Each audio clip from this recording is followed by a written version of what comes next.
more details on the U.S. halt of Johnson & Johnson's vaccination distribution. Civil unrest continues as protesters mourn the death of Dante Wright. And a new milestone for the U.S. which could be reached by the end of the week. Broadcasting live from the University of North Texas, this is ntTV News at Noon.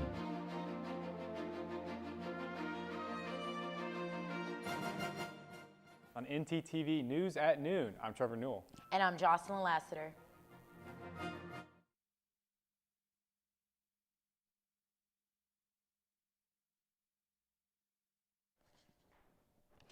President Joe Biden is planning to announce the removal of all U.S. troops from Afghanistan by September 11th. This withdrawal actually extends the U.S. troops' presence past the May 1st deadline, previously set by the Trump administration. This previous withdrawal was agreed upon with the Taliban, who threatened to resume hostilities against foreign troops in Afghanistan if they did not meet the May 1st deadline. This decision would mark a symbolic end to the longest war in American history, exactly 20 years after the 9/11 terrorist attacks that sparked the initial invasion of Afghanistan by the U.S. We will keep you updated as the story develops. Officials with the Centers for Disease Control and Food and Drug Administration are now recommending that the U.S. pause the use of the Johnson & Johnson vaccine. Officials with the two agencies say the decision to pause the use of the Johnson & Johnson vaccine is due to reports of a rare and severe blood clot. While health officials say the vaccine is likely still safe to use, they are still moving forward cautiously as the blood clots were not on the list of potential side effects. However, both agencies also say that the decision to stop using the Johnson & Johnson vaccine will come down to each individual state. And of the 6 million people who have received the Johnson & Johnson vaccine, only 6 have reported experiencing the rare blood clots. Officials say it is important for anyone who received the J&J vaccine to monitor their health in the 3 weeks after the vaccination. Individuals should look out for severe headaches, abdominal pain, leg pain, or shortness of breath. If you are experiencing any of these symptoms 3 weeks after receiving the vaccine, you should contact a healthcare provider. As vaccinations around the world continue, the source of the virus still dominates the conversation around how to prevent the next one. Today, the World Health Organization has called for a ban on the sale of wild animals in food markets. Officials with WHO argue that a majority of new infectious diseases in humans are originating from animals, and that the COVID-19 disease may have started spreading 2 months before it was first noticed in December of 2019. This information comes after the WHO released their report on the origins of the virus, where they note that it is likely that COVID-19 spread to people through animals. Gosh, the weather's been just all over the place the past couple of days. Yeah, I definitely have to agree with you on that one, Trevor. Let's see what our weather anchor, Alyssa Weems, has to say about this. Alyssa? It is definitely so nice outside. I walked into the studio today and it was just so nice. But right now, looking at our current conditions across Denton, it is 58 degrees, but it does feel like 55 with that 10-mile-per-hour wind speed. We're looking more at tonight's conditions. We are going to see a change. It will get a little bit more cloudy. We will have a chance of rain tonight, but it won't be a lot. But it will get down to 54 degrees, but it will feel like 49 with that 15-mile-per-hour wind speed. But now looking more at tomorrow's conditions that we have here, it's going to get up to 66 degrees. We will have some chance of rain, but I'll get onto that later on in the show. But it will feel like 62 degrees with that 15-mile-per-hour wind speed. Now stay tuned later on in the show for the full 7-day forecast. Thanks, Alyssa. Day 12 of the testimony in the murder trial of former police officer Derek Chauvin begins today. Nadia Romero has the latest. Good morning. The prosecution hasn't officially rested its case, but Judge Cahill says we should expect to hear from the defense today to begin their case. Now, the burden of proof still remains with the prosecution, and that's why we'll likely have a shorter case from the defense. It'll begin with likely calling a witness that we previously heard from the prosecution back to the witness stand, along with a long list of new witnesses as well. In the prosecution's case over the past 3 weeks, Mama! we've seen emotion. Oh my.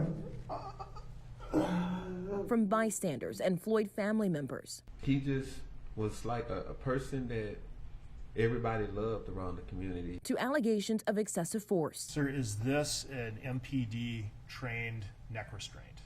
No, sir. Has it ever been?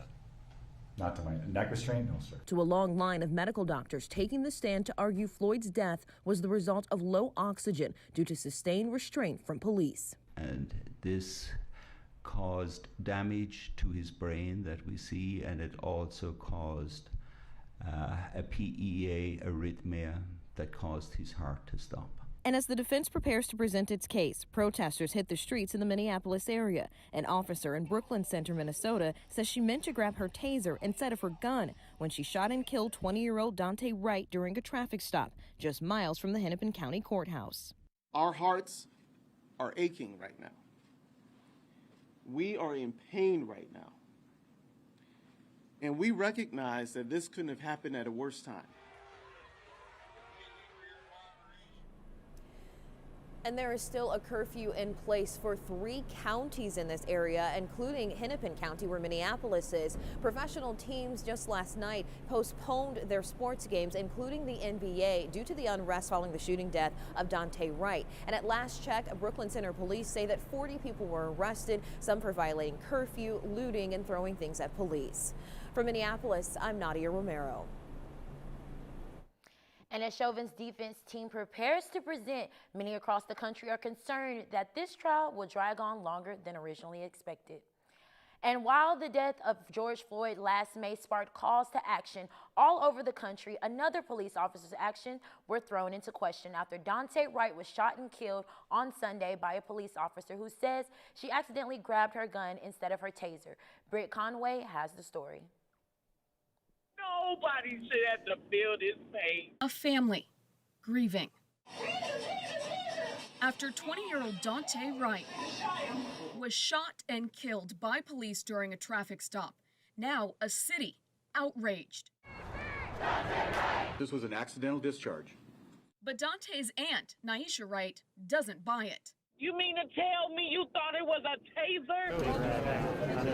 Do you know how that feels for me to hear my brother call out for his son? Just miles away, former Minneapolis police officer Derek Chauvin stands trial accused of killing George Floyd less than a year ago. Not a bad guy, man.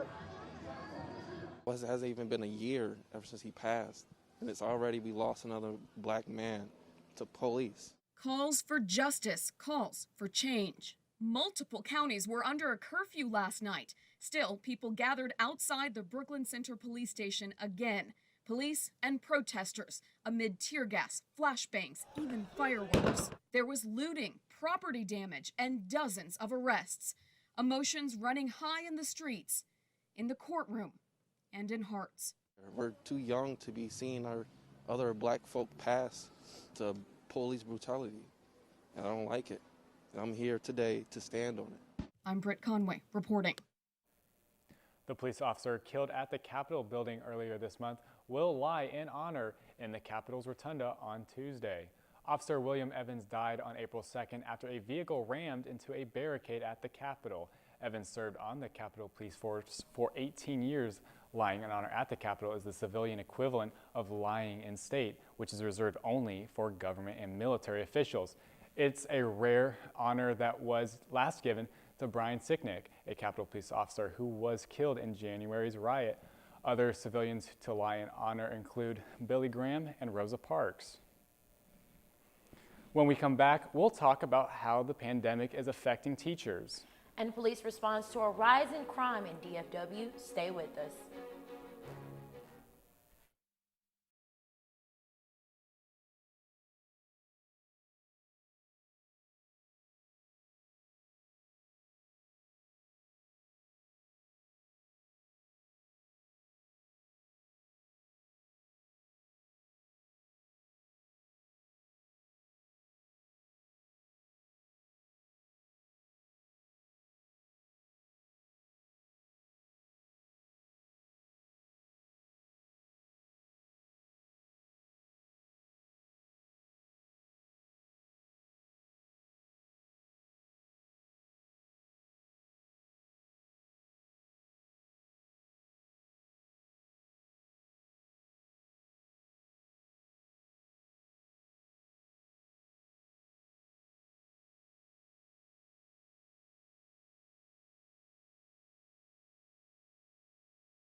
The pandemic is hitting teachers harder than most. CNN's Bianca Goladriga has more on how the pandemic has led to early retirements for teachers across the U.S.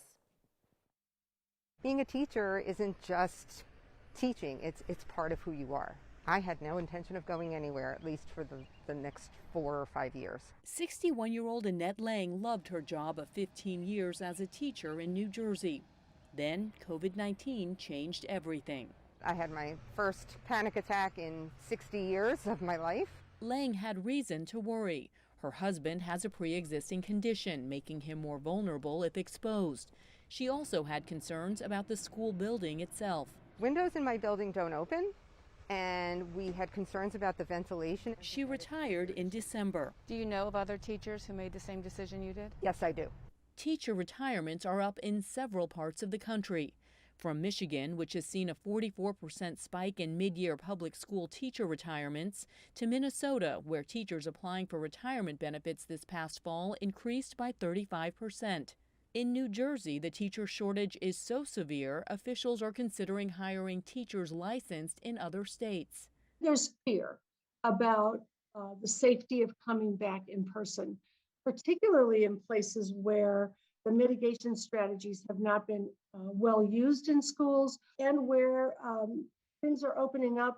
People are getting rid of mask mandates and things like that sooner than everyone is vaccinated. It was a very tough decision to make. I didn't feel safe. And I'm pretty sure I can speak for a lot of my colleagues. We did not feel safe going back into the classroom. That fear is why Jaime Acosta left his job last October after 7 years as a teacher in Houston to work in a bakery. My mental state was kind of just slowly declining, and I said, if I don't leave now, I might never go back to the classroom. Fewer college students are pursuing careers in the classroom.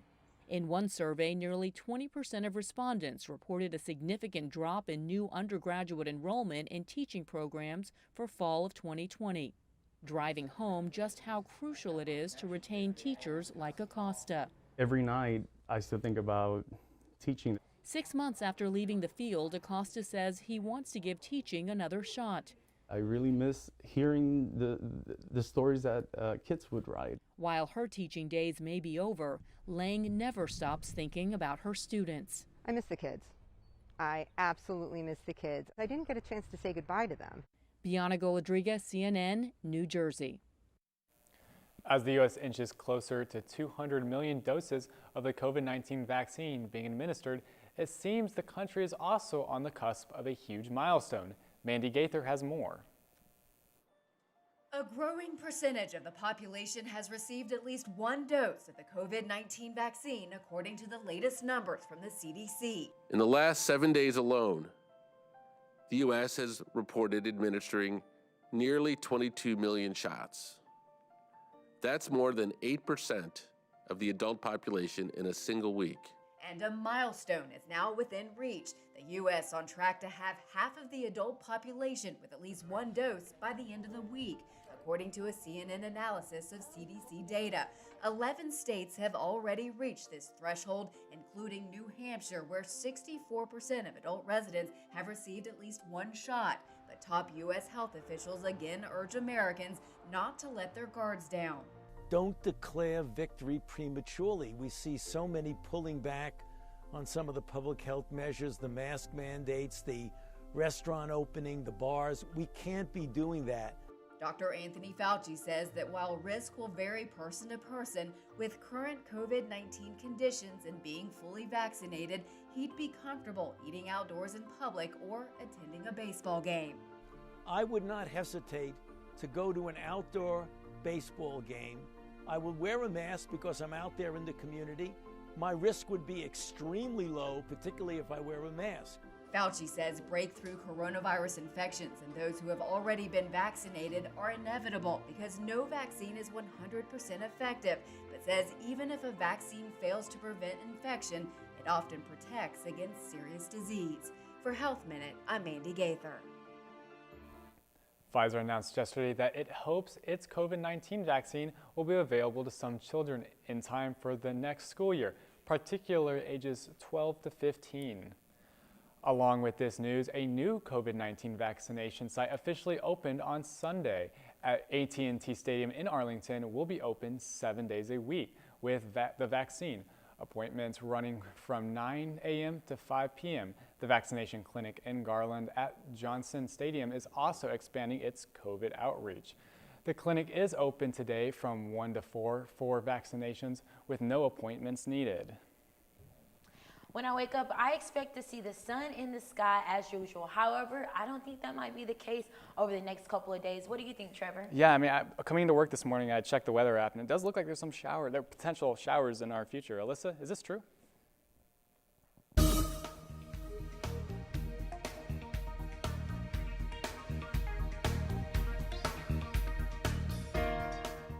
Well, sadly, Trevor and Jocelyn, it will be raining these next few days, but we will enjoy today, these next few hours with the sun. But right now, looking at our current conditions across the Metroplex right now, it is 58 degrees right now in Denton, but looking more across the Metroplex, we will see those lower 60s to upper 50s. But looking more across the state that we have here, it is going to be in the mid 50s and upper 70s for across the state. But right now, looking at our 7-day forecast that we have right now, it will be cloudy throughout the week. We will be seeing some rain Tuesday through Saturday, but going into next week, it will be sunny. So Jocelyn, you will be able to see that sun next week. But later on today, we'll see those 20% chance of rain showers, and it will increase throughout the week. Going into Friday and Saturday, we'll get up to 50% and go down to 20%. So we will be able to see those temperatures fall with that into the mid 60s. That's all I have right now. Back to you all at the desk. Thanks, Alyssa. Last year, the city of Fort Worth set a new 25-year record when they recorded more than 100 homicides. And this year, those numbers are keeping that same pace. Members of the community like Pastor Kiev Tatum have rallied against this surge in violence, arguing that there are no clean hands when deciding who's to blame here. The president of the Fort Worth Police Officers Association, Manny Ramirez, says that the police department is seriously understaffed and that having more officers on the street will allow them to prevent crimes rather than react to them. Dallas for itself has seen its own rise in crime, but has turned to outside sources like the Youth Advocate Program in combating the escalating issues. Parents from a school in Aledo ISD were sent a letter from district leaders describing a game students played on the social media app Snapchat. The game involved auctioning off black students and labeling their group chat with derogatory terms. Parents across the district were upset after reading a letter from Aledo ISD, which avoided any mention of racism and described the incident as cyberbullying. Some parents have now pulled their kids out of the district and argue that the issue runs deeper than just the one school. As racial issues in the country continue to deepen, the Armadillo Ale Works company has been working to deepen their connection with the black community. The company began selling a special brew dedicated to supporting racial justice under the campaign Black is Beautiful over 9 months ago. Now they're selling all the proceeds to the Denton County chapter of the NAACP. This campaign, launched by the San Antonio brewer Marcus Baskerville, aimed at raising awareness towards racial injustice and police brutality. Armadillo's donation is slightly delayed due to the pandemic, but is confident the rest of their inventory will sell soon enough.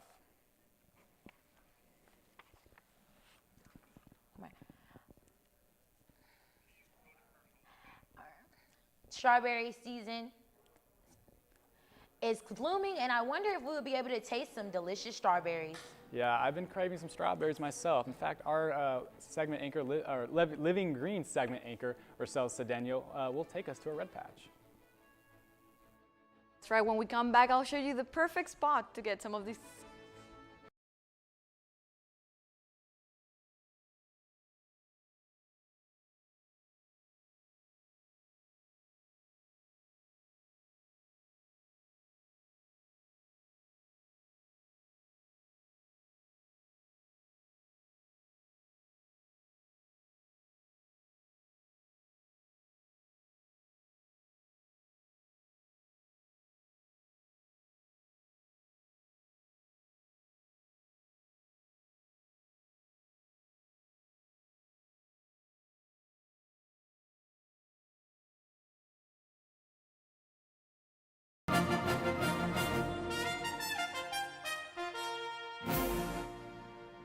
Jocelyn, have you ever been to a U-Pick farm? No, I haven't, but I did hear that our Living Green segment anchor, Rochelle Cedeno, did, and today she brought us the most delicious strawberries. Rochelle, tell us more about it.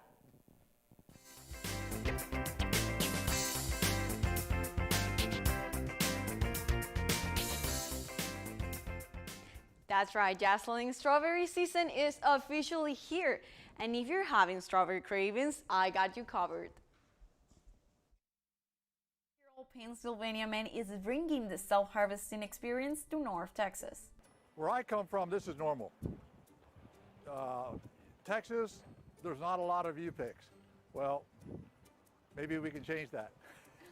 Whoa U-Pick Farm allows customers to go in and harvest their own fruits and veggies. Our biggest draw in the spring is the greenhouse that has strawberries.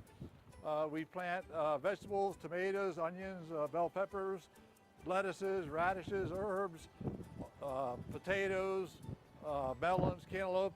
I mean, you name it, you can't get any fresher than just picked. Think about when you go to the supermarket and you want a head of lettuce or you want tomatoes or whatever you want. How long has it been since that tomato was harvested down in Florida until it arrived, at your store? The thing is, they use chemicals to keep the produce that it looks good, but it doesn't necessarily mean that it is better. It's all about looks. You can't get any fresher than just picked. And they also do their part to take care of the soil, the planet, and our health. But we don't use any pesticides whatsoever. I don't think they're good for you. Even taste, it tastes better when it doesn't have all that stuff on it. Just knowing that you're not putting that stuff in your body. Our bodies weren't made for a lot of that, Well, there's homeschool kids. They'll bring a group of 15 or 20 homeschool kids and we'll give them lessons on how things grow. Kids love it here. I went to pick up my own and they are amazing. So remember, you can get any fresher than just picked. That is all I got for Living Green today. I'll go enjoy this. So for now, back to you at the desk. Thanks, Rochelle. Earlier, we talked about the Armadillo Ale Works, and while they're donating $10,000, a Walmart in Denton will have to pay millions in damages. Let's turn now to Blake Weiland, who's at the Walmart off of Loop 288. And Blake, what happened yesterday? Thanks, Trevor. So at 1:51 p.m. on Monday, the Denton Fire Department received a 911 call that the Denton Walmart was on fire. The fire marshal said that the cause of the fire is suspicious. An estimated millions of dollars of product were lost to the fire, which was said to have been started in the paper's goods aisle. The store will be closed for the remainder of Monday and possibly Tuesday. That's all I have for now. Back to you at the desk. There's just so much happening in sports right now, like I just can't keep up. I know, right? Between the Mavericks, the Masters, I mean, it's all just so much to watch. But in fact, I know who can keep us in the loop. Our sports anchor, Shaji Adam. Shaji? Thanks, Trevor. UNT women's golf had a nice showing in a tune-up match before the Conference USA tournament, and the Mavericks did lose, but what Luka Doncic said after the game really lit a fire. That's coming up right after this.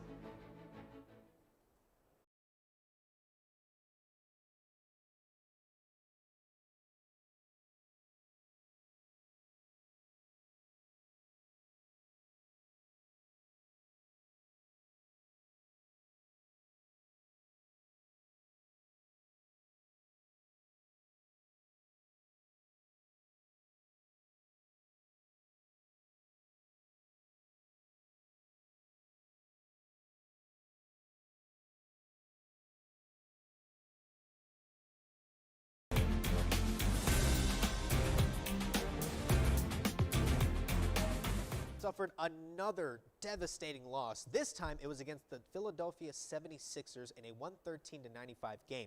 After Kristaps Porzingis had an incredible showing against the Spurs, the Unicorns sat out again for a back-to-back. While the loss was something to see, what Luka Doncic said post-game was eye-catching. The Mavericks are currently in that 7th seed in the Western Conference, and NBA rules say that the 7th seed and below must compete in a play-in tournament for the playoffs. What Luka Doncic said post-game was that ESPN's Tim McMahon tweeted that Luka in his interview said, quote, "I don't understand the idea of the play-in. You play 72 games to get in the playoffs, then maybe you lose 2 in a row, and you're out of the playoffs. I don't see the point of that." Mavericks owner Mark Cuban came to his star's support by saying the compressed schedule is an enormous mistake. All I can say is if the Mavs want to avoid the plan, they need to start winning consistently.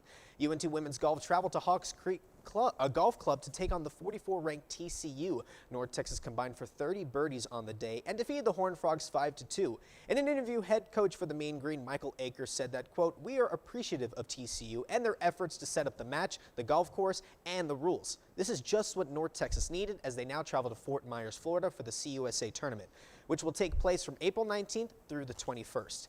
And unfortunately, it was tweeted by Shams Charania of The Athletic that Denver Nuggets star guard Jamal Murray has suffered a torn ACL and will be out for the rest of the season. Murray emerged as a top star in the NBA bubble last season, leading the Nuggets to the Western Conference Finals. Denver currently sit at that 4th seed in the Western Conference and have to now go at it alone without one of their star players. That's all I have. Back to you. Thanks, Shaji. Trevor, have you heard about this new Dolly Parton ice cream flavor? Have I heard of it? Of course, I'm one of the biggest Dolly Parton fans out there. Well, Jenny's Splendid Ice Cream is adding to their menu with this new Dolly Parton flavor. It's supposed to taste like a strawberry pretzel with sweet and tangy cream cheese ice cream.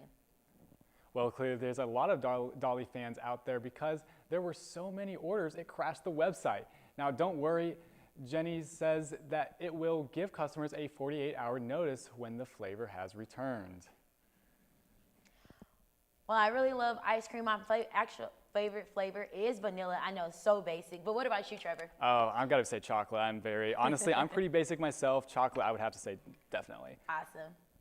Now, before we go, we here at ntTV want to give a special shout out to our very own Shaji Adam for being with us for these last 4 years. Shaji, make sure you remember us when you make it big time.